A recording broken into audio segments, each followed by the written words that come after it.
क्या आपने कभी सोचा है यह पूरा ब्रह्मांड आखिर कहाँ से आया?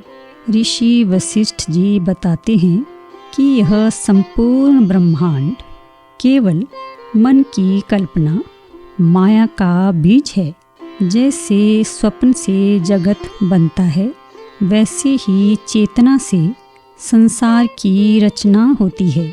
पर योग वशिष्ठ यह भी कहता है कि जैसे यह जगत जन्मा है, वैसे ही क्षण भर में विलीन भी हो सकता है। 12वां सर्ग। आगे अपवाद से संपूर्ण सृष्टि का अत्यंत अभाव कहने के लिए अपवादानुरूप अध्यारोपभूत सृष्टि का विस्तार से वर्णन। श्री वशिष्ठ जी ने पहले जिस विषय की प्रतिज्ञा की थी, उसको कहने के लिए भूमिका बांधते हुए बोले।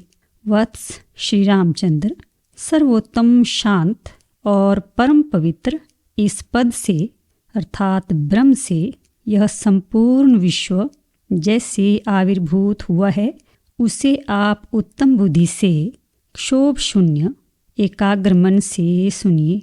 जैसे सुसुप्त आत्मा ही स्वप्न सदृश प्रतीत होता है, वैसे ही ब्रह्म ही सृष्टि की नाई प्रतीत होता है। यह कल्पना दृष्टि के अनुसार है। स्वप्न केवल एक पुरुष की वासना का कार्य है, अतः स्वप्न प्रतीति दृढ़ नहीं होती, और प्रपंच संपूर्ण जीवों की वासना से उत्पन्न है, अतः उसकी प्रतीति सुदृढ़ है। इस प्रकार श्री रामचंद्र जी की पूर्वोक्त शंका के परिहार के अभिप्राय से कहते हैं, उसका अधिष्ठान सर्वात्मक, सर्व सुसुप्त, समष्टयवस्थ और सर्व प्रलयावस्थ ब्रह्म है।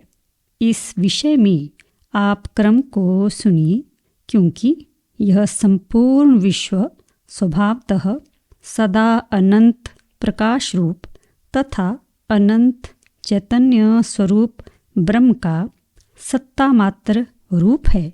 इसलिए वही मानो चेत्यता को अर्थात दृश्यता को प्राप्त होता है।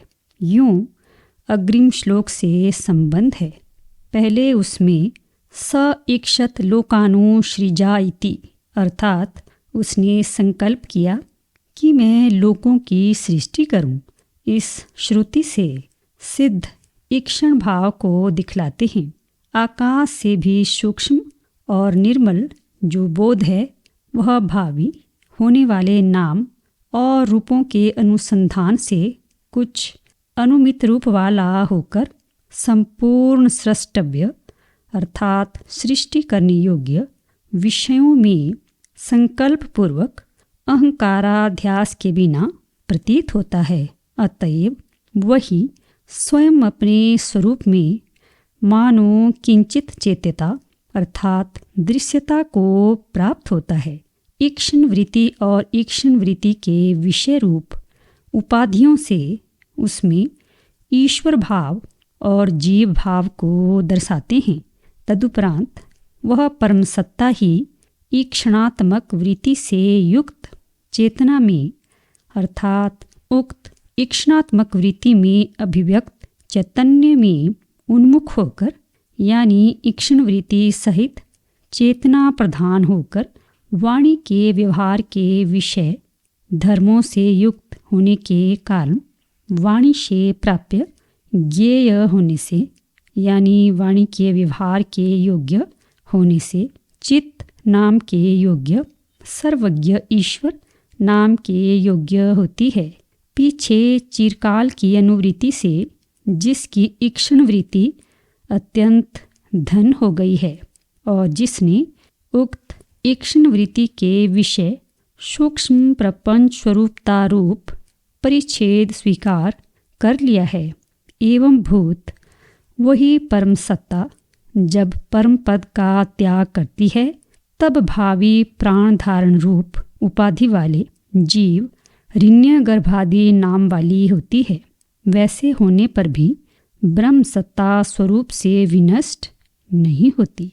उस समय ब्रह्म सत्ता ही केवल भावना से संसारोन्मुख होती है, विकार आदि क्रिया से नहीं। शंका, वो कैसे? समाधान, ब्रह्म स्वभाव ही ऐसा है। भाव यह है कि उक्त ब्रह्म सत्ता का स्वभाव ही है कि वह केवल भावना मात्र से अर्थात संकल्प मात्र से संसार भाव को प्राप्त होती है। उसमें किसी प्रकार का विकार होकर वह संसार भाव को प्राप्त होती है, यह बात नहीं है। शंका, तो उसका जीव भाव कैसे होता है? समाधान, रज्जु में सर्प की नाई उसी में जीव भाव का उदय होता है। अब श्री महामुनि वशिष्ठ जी महाभूतों की सृष्टि को कहने की इच्छा से पहले आकाश की सृष्टि कहते हैं।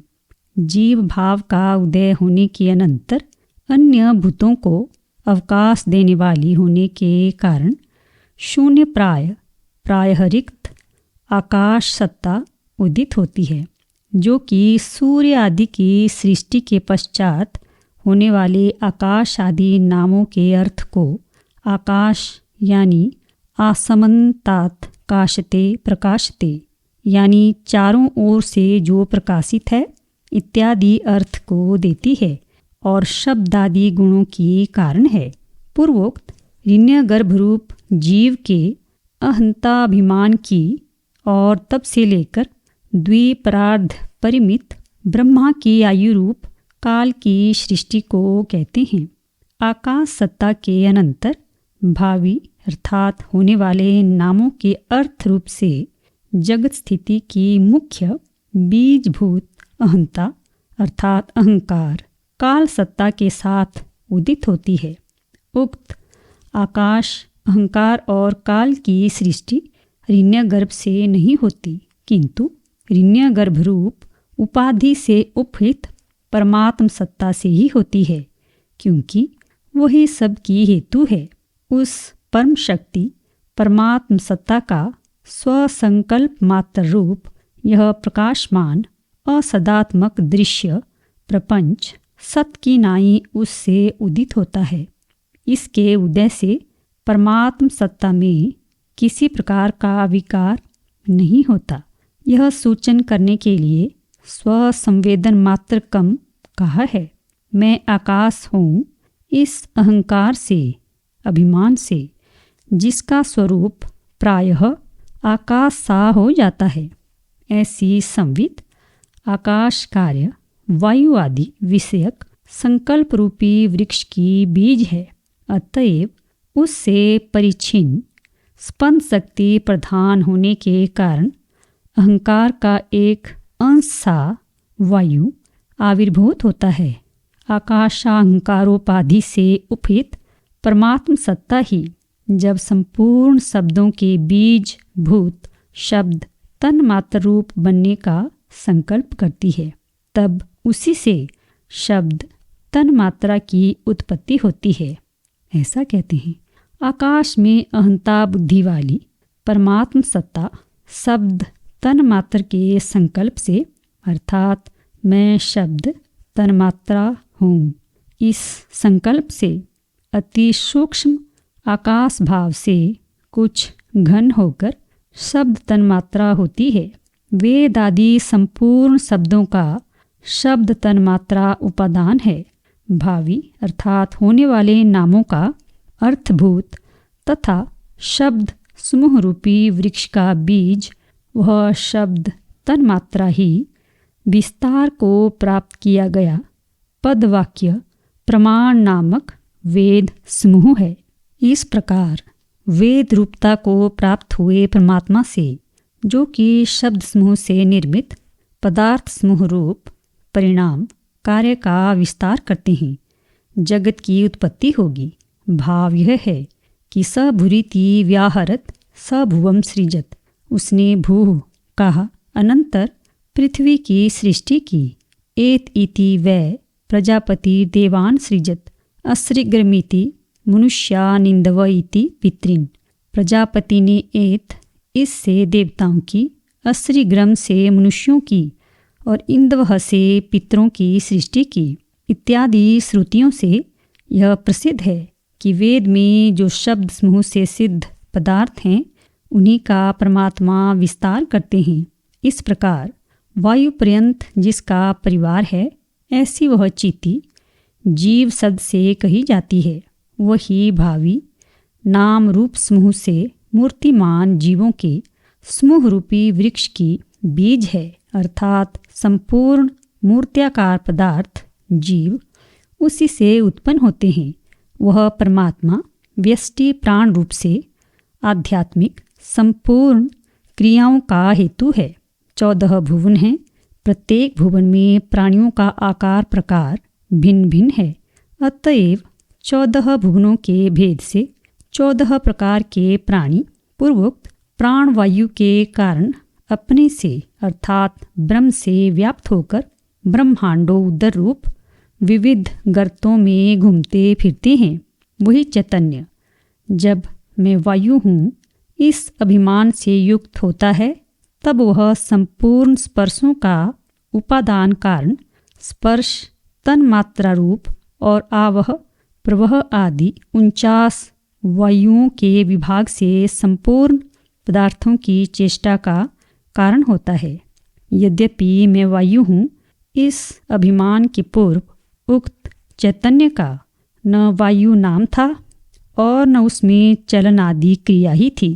तथापि मैं वायु हूँ इस प्रकार अपने में वायुत्व के व्यापारवान चलन आदि से व्यापार से युक्त होकर स्पर्श तन मात्रा की भावना से अर्थात मैं स्पर्श तन मात्रा हो जाऊं, इस संकल्प से वही शीघ्र स्पर्श तन मात्रा हो जाता है। वह स्पर्श तन मात्रा विविध स्पर्श रूपी वृक्ष का बीज है तथा 49 प्रकार के वायुओं का विस्तार उसमें सूक्ष्म रूप से निहित है। उसी से संपूर्ण भूतों में चलन आदि क्रिया रूपी स्पंद उत्पन्न होता है। वायु की उत्पत्ति के पश्चात तेज की उत्पत्ति कहते हैं। तदुपरांत मैं प्रकाश रूप हो जाऊं, इस भावना से उसी में चैतन्य में ही प्रकाश की उत्पत्ति होती है। प्रकाश रूपता को प्राप्त अनुभव रूप चैतन्य से ही रूप तन्मात्रा की उत्पत्ति होती है, जो कि संपूर्ण भावी पदार्थों के नाम और रूप की प्रकाशक है। सूर्य, अग्नि, बिजली, चंद्रमा, नक्षत्र आदि रूप वह तेज प्रकाश रूपी वृक्ष का बीज है। उससे अर्थात उसके तेज से विविध रूपों के भेद द्वारा संसार का विस्तार होता है। तदुपरांत जल की उत्पत्ति कहते हैं। वह तेज स्वरूपता को प्राप्त चैतन्य मानो जल के विविध रस मैं ही हूँ, इस प्रकार अपनी जल रूपता की अथवा परिच्छिन्नता की भावना करता हुआ जल रूपता को प्राप्त होता है। जल रूप मूर्त द्रव्य पदार्थ का जीवा से आस्वाद लेने पर यह मीठा है, इस प्रकार का जो स्वाद है वह संपूर्ण रसों का एकमात्र उपादान होने से रस तन्मात्रा कहलाता है। वह रस रूपी वृक्ष का बीज है और भावी जल के विविध आकारों को धारण करने वाला है। इंद्रिय और विषय रूप से परस्पर रस का आस्वाद लेने पर विषयों में अनुराग आदि की उत्पत्ति से पुनः पुनः विषयों के उपार्जन में प्रवृत्ति रूप संसार का उससे प्रसार होता है। तदनंतर पृथ्वी की सृष्टि कहते हैं। जल भाव को प्राप्त परमात्मा मैं पृथ्वी ही हूँ, यूँ संकल्प रूप होने से जिसका स्वरूप आगे होने वाला है, उस पृथ्वी का संकल्पनात्मक होकर संकल्प रूप अपने गुणों से अपने को गंध तन्मात्रा देखता है, अर्थात मैं गंध तन्मात्रा हो जाऊं। अपने इस संकल्पनात्मक गुण से गंध तन्मात्रा हो जाता है। अब पृथ्वी की सृष्टि का उपयोग बतलाते हैं। भावी अर्थात आगे होने वाले ब्रह्मांड गोलक रूप से या ज्योतिष शास्त्र में प्रसिद्ध भूगोल रूप से वह मनुष्य आदि के विविध आकार रूप वृक्ष का बीज है। संपूर्ण चर और अचर जीवों के आधार स्वरूप उक्त पृथ्वी से संसार का प्रसार होता है। उक्त रीति से उत्पन्न 5 भूतों के सम्मिश्रण से ब्रह्मांडाकार का विकास कहते हैं। चैतन्य के पूर्वोक्त रीति से 5 भूतों में अहंता अहंकार भाव को प्राप्त होने पर उक्त चैतन्य से ब्रह्मांडाकार प्रतीत हो रहे भूत तन्मात्रा अर्थात शब्द तन्मात्रा, स्पर्श तन्मात्रा, रूप तन्मात्रा, रस तन्मात्रा और गंध तन्मात्रा परस्पर से सम्मिश्रण से जल में बुदबुदों की नाई स्वयं ब्रह्मांडाकार से परिणत होते हैं। कितने समय तक वे सम्मिश्रण भाव में स्थित रहते हैं, ऐसी आकांक्षा होने पर कहते हैं ये 5 भूत इस प्रकार सम्मिश्रण को प्राप्त हुए हैं जिस प्रकार विनाश होने तक अर्थात महाप्रलय पर्यंत पृथक और शुद्ध नहीं पाए जा सकते।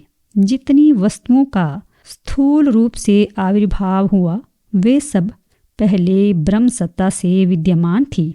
इस बात को दृष्टांत पूर्वक कहते हैं जैसे वट के अति सूक्ष्म बीज के अंदर विशाल वट वृक्ष स्थित है, वैसे ही ये ब्रह्मांड भी अव्याकृत आकाश के अंदर केवल संविद रूप से स्थित है।